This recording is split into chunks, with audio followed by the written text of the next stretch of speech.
Hey guys, and welcome to Jay's Nest. Today we're going to do a little bit of a DIY stretchy flat. This is a no-sew tutorial. I will leave the link down below to when the tutorial starts because I'm feeling a little chatty today. Also, my kids are in here. I usually film videos when my kids are napping, but today not so much. So you're probably going to hear them fighting and I'm going to fix you because you're good. Probably going to hear them fighting with each other and possibly chomping because they eat very loudly. I'm gonna try to mask my motherhood with music. Yeah, like I said, a whole breakdown of this video will be down below. It is going to be pretty informative, but all the supplies that you need, how to measure, how to figure out what size flats you need for the measurements of your material, where I personally got this material. I'll also give you, I feel like I've repeated myself 5 times, and I think I have because I filmed this clip 3 times, guys. I filmed this intro 3 different times. But you know what, I'm just going to keep this version because you know what, this is real life, and I can refilm this a million times and it's still going to end up like this. Like I said, the description box has a breakdown of everything that you guys need to know so you can fast forward through all this crap, and there's a lot of things I'm going to be going over in this video. I do not have scissors here. I have child safety scissors. Child safety scissors. Child safety scissors. I'm just waiting for that really loud car to drive by because every time I make a video, loud cars are always driving by. So hopefully this tutorial comes out decently. I'm hoping it does. I did pre-wash this fabric. I washed it on hot 3 times and I dried it on high heat. You're not supposed to dry these on high heat because it causes more shrinkage, but I wanted to make sure these were shrinked all the way, or shrunken, shrank.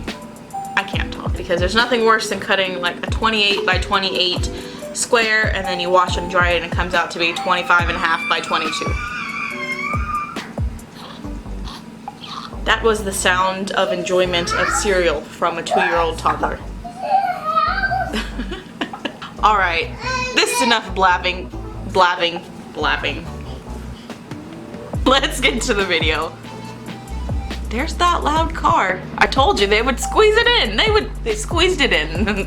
Hi, loud car. My advice before starting. Please do your research before attempting to do this.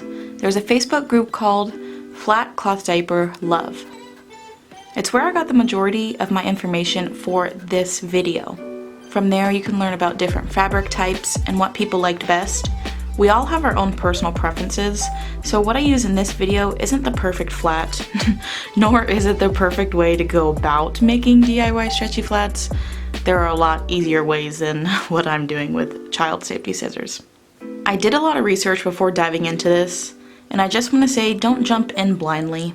There are lots of threads and advice in the Flats Love group about DIY flats, and there's actually a whole thread about how to make your own DIY flats with lots of advice in that thread. I would suggest going to that group and typing into the search bar of that group DIY, and you'll find hundreds of threads about DIY flats. This video in general is more or less the information that I know about flats and kind of how I cut them. Hopefully I don't always cut them like this. I do hope to invest in some better scissors one day, maybe some rotary scissors. I only touch the surface in this video, and plus my cutting technique isn't that great, so just keep all that in mind while you're watching this, and well, let's get started.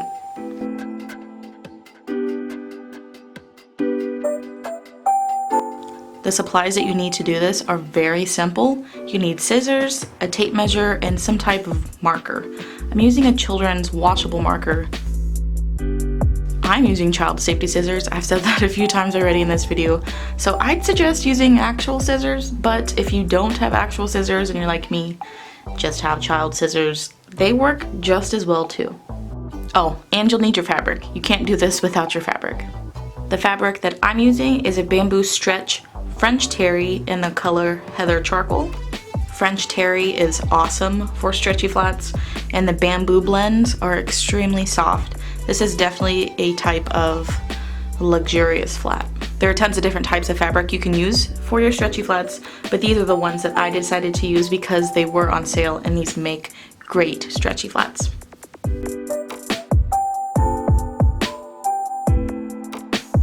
There are a few places to buy stretchy flat fabric from, and the most two common sites are Kindle and Nature's Fabric. I'm honestly not sure what international shipping looks like or what shipping to Canada looks like from these websites, so that might be something worth looking into if you live internationally or in Canada. I personally live in the US.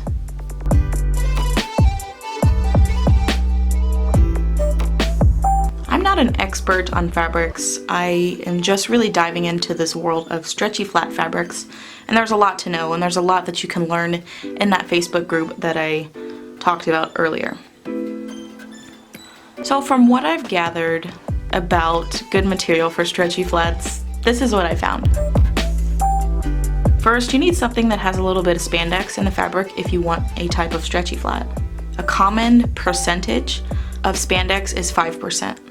So while you're looking at fabrics, if you see something with a 5% spandex, that's going to be really good for a stretchy flat. That's a very common percentage for a stretchy flat. There are a few types of fabrics that you can also use for your stretchy flats. The most common are terry and jersey. So let's talk about terry and jersey for a second. Both don't fray, and both are a no-sew fabric. So whether you buy a jersey fabric or a terry fabric, you're not going to have to sew them at all. And both are very soft. When we're talking about terry, most people go for the French terry because it has such a luxurious feel to it.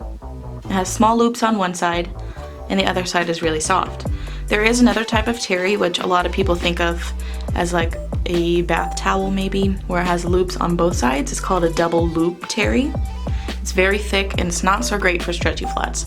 I do have a stretchy flat made with a double loop terry, and it is pretty bulky and it's really not that stretchy. It works really well, it's pretty absorbent, but it's not the same as these other stretchy flats that I'll be making in this video. I have found that with the terry material, the French terry, sometimes it's harder to get poop off of the looped side. Sometimes moms who have babies that flood a lot really like the terry material because the texture seems to absorb the liquid a little quicker than the jersey does. Also, some people really enjoy the terry for the looped side because it makes snappies and boingos grab onto them so much easier. As for a jersey material, it's smooth on both sides, and usually people who like a jersey flat seem to enjoy thinner flats, but they want it to be stretchy. These are very trim and they're very thin, and they're a lot easier to spray poop off of. Now we're going to talk about the GSM. I call it a gasm, but I guess maybe that's not what it's called. I don't know. That's what I say in my head when I see it, but this acronym refers to the weight of the fabric, how heavy it is, how thick it is. Usually when you're making a stretchy flat, you want something that's between 240 to 320. Anything thinner than 240 will be pretty thin, and anything bigger than 320 will be extremely thick. So that's something to keep in mind. Of course, you can use anything outside of this range, but it's just a general median range when you're looking for a stretchy flat. Also, when you're looking at fabric, please make sure to read the description box before you buy it. And in the description box, you'll see it either has a 2-way or a 4-way stretch. I personally love the 4-way stretch, but again, that's just preference. So with all of that said, let's actually get to it now. The first step you want to do when you get this fabric in is you're going to want to wash it. This fabric will shrink, so you need to make sure that you prep it. Wash it on warm or hot and then dry it in the dryer. If you read the description box to most of these, they say tumble dry. I did dry mine on medium-high heat just because I wanted to make sure that if there was any shrinkage, it would shrink completely before I started using it. With stretchy flats in general, you don't want to dry them on high heat because sometimes they can continue to shrink, especially with bamboo blends. I washed it 3 times on hot, and then after washing it, I dried it once in the dryer on medium-high heat. Step 2, you're going to need to measure your fabric. This will help you get an idea of how many flats you can cut from your fabric. I bought 2 yards of fabric, so I'm going to lay it completely flat so I can get a good measurement of how big this is. When you're laying it flat, try not to tug on the fabric too much. Since it's a stretchy material, it can really skew the measurement, so try to lay it flat as it is. Also try to make sure you get all the wrinkles out if you can without really stretching on the fabric. Okay, so while we're talking about measurements, I want to talk about this for a second. Let's talk about sizing. There are so many different sizes that you can cut this material into. Here are some reference points for flats. These are pretty general for mainstream brands. Typically speaking, most people enjoy a square flat just because it's a lot easier to fold up and make the folds look really nice when you're trying to pin the flat onto your baby. So a 30 by 30 is a great size for a toddler flat. A 28 by 28 and a 27 by 27 are pretty standard for a one size flat. 25 by 25 and 24 by 24 are pretty standard for an infant size flat. And then 20 by 20 is a pretty standard size for a newborn flat. Again, these are just general measurements, and you can use anything in between these sizes, like 26 by 26 and 29 by 29, 22 by 22, whatever you want to do. And you don't have to make them into a perfect square if you don't want to. Here's what I personally like. Again, this is just an opinion. My opinion isn't gold. This is just what I've found that I've liked after using flats for an extended amount of time. For a brand new newborn baby, I really love the size 20 by 20. Willow was born at 6 pounds and I loved 20 by 20 on her. Since this is a stretchy flat material, the size 20 by 20 was actually able to fit her up to 10 pounds. If it was a regular cotton flat with no stretch, it definitely wouldn't have fit that long, but since it's a stretchy flat, it does fit a lot longer. For a bigger size newborn that's maybe 9+ pounds, I really love the size 24 by 24, which is an infant flat. She's 13 pounds and this still fits her really well. So I found that 24 by 24 has been perfect for pad folding. When my baby outgrows it being pinned on her, I can just pad fold it and I'm good to go. For a toddler or a bigger size baby, 28 by 28 is pretty standard, and that's the size that I really like. Today I'm going to cut my fabric into 30 by 30. I just wanted to get the most out of my fabric. And plus it can work for my infant and it can also work for my toddler, and I don't have to worry about my infant outgrowing it. So it's something that I'll be able to use in my stash until I'm done cloth diapering. I actually read this online from that flats Facebook group. If you want the most flats with the least amount of waste, order 4 yards of fabric. And when you order 4 yards, they come in a continuous piece of fabric, so you don't have to worry about them cutting at each yard. This person said that 4 yards is the magic number to get the most flats with the least amount of waste. 4 yards produced 10 flats at the size 29 by 29. She said she had enough scrap to make 2 doublers as well, so that might be something worth looking into if you're trying to get a lot of flats with the least amount of waste, because making these stretchy flats you will get some waste or scrap fabric. Alright, let's get back to the steps now. Step 3, it's math time. Decide what size you want. So before you even cut, you need to decide what size or sizes you would like to get out of this. You could mix and match if you want. You don't have to do 4 30 by 30 flats. You could do a 20 by 20 and a 30 by 30, a 24 by 24, and a 25 by 25. It's whatever you want to do. The fabric that I have measures 65 in length and 76 in width. I wanted to create a flat that would work for my baby and my toddler. I wanted something that would last a long time in my stash without worrying if my children would outgrow it. So I thought 30 by 30 would make the most sense for my family.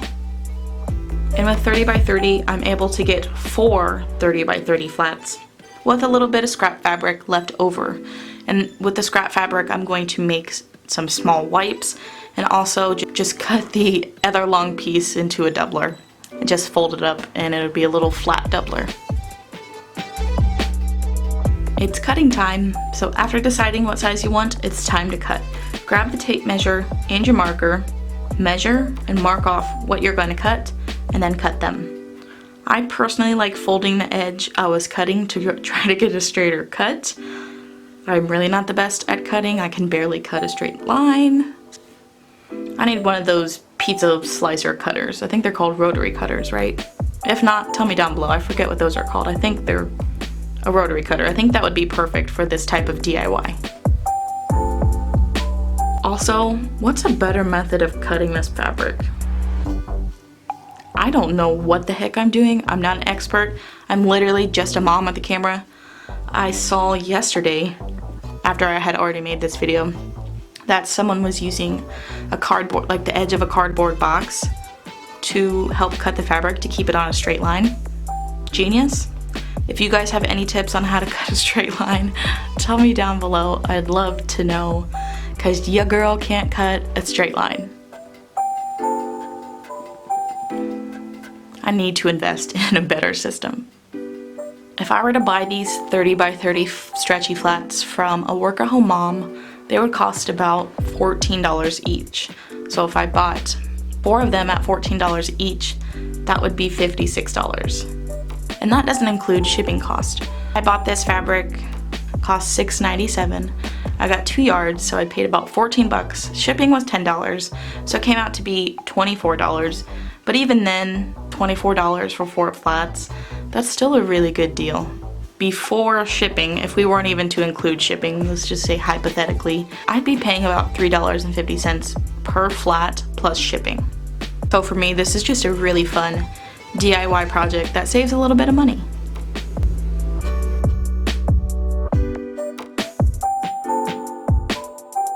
Here's how I use these flats. I really like pairing my stretchy flats with my Bandie band. It's another closure option like a snappy, boingo, and pins, but it doesn't penetrate the fabric. It just has a Velcro that kind of hooks right onto your baby. When dealing with stretchy flats, it's important for me to keep the integrity of the flat. Sometimes when using pins or snappies or boingos, they can grab onto the looped side of the fabric and start pulling strings out. And for pins, they can put holes in your fabric depending on what type of fabric you have. So I feel like the Bandie band really does well at keeping the integrity of these flats without penetrating the fabric. I will be doing a review on the Bandie band in the future, but I'd like to use it for a few more months before I do a review. There are both pros and cons, unfortunately, to the Bandie band. While I do like using it and it's really purposeful in our household, there are some things about it that I don't like, so I'll also talk about that in my review. But there are a few reviews on YouTube right now. Just as Blessed and Cloth with Cody both did a review on the Bandie band, so I will link their reviews down below if you're interested in more information about the Bandie band. With that said, I still love my snappy, and I almost always reach for my snappy out of habit. And if I'm using a stretchy flat, I try to make sure the soft side is on the outside when I'm using the snappy, just so it doesn't grab onto the loops. I've had that happen with other flats where my snappies have grabbed onto the loops and pulled them out, and then there's strings hanging. So personally, I like using my terry flats with the soft side out. When actually using this, the main folds that I use, which are just my favorite folds, are the Origami fold. I jelly roll the legs, and I use the good key method, which is just a fancy name for pulling the wing of the flat up and over for a tight fit. I will leave some videos down below of how to do it. There is a specific video on the good key method, so I'll make sure to link that down below so you guys know what I'm talking about if you're interested. I also really love the pad fold. I talk about the pad fold a lot. It's just super easy. I'm kind of lazy. It works really well, especially if you love flats but you're feeling lazy. Alright guys, that is it for today's video. Overall, it's pretty easy to do. Pick a size and dimension you want to do, measure it, cut it, and that's it. I have a video planned that's exactly like this, but it's with the Moby wrap. The Moby wrap is a baby carrier, and the material it's made with is kind of a stretchy fabric. I would have already had that video up like a week or two ago, but I misplaced the Moby wrap, so now I gotta find it. I was hoping to have that video up before this video, but once I find the Moby wrap somewhere in the house, I think my house ate it. Does anybody have a house like that just eats things? I think when you have as many people in your household as we do, things can easily get lost, and it definitely has. But once I find that fabric, I will do a DIY Moby wrap flat video, how to make flats out of your Moby wrap. And I'm sure you could actually probably just use this video as a guide for your DIY Moby wrap flaps or flaps, Moby wrap flaps. You can go to that Flats Love group on Facebook and type bar DIY Moby flats, and you'll find a lot of information there. I hope you guys found this video helpful. I know I ramble a lot, so sometimes helpful information is stuck in the mumble jumble. But I appreciate you guys for watching and sticking out to the end. Thank you so much for watching, and I'll see you next time.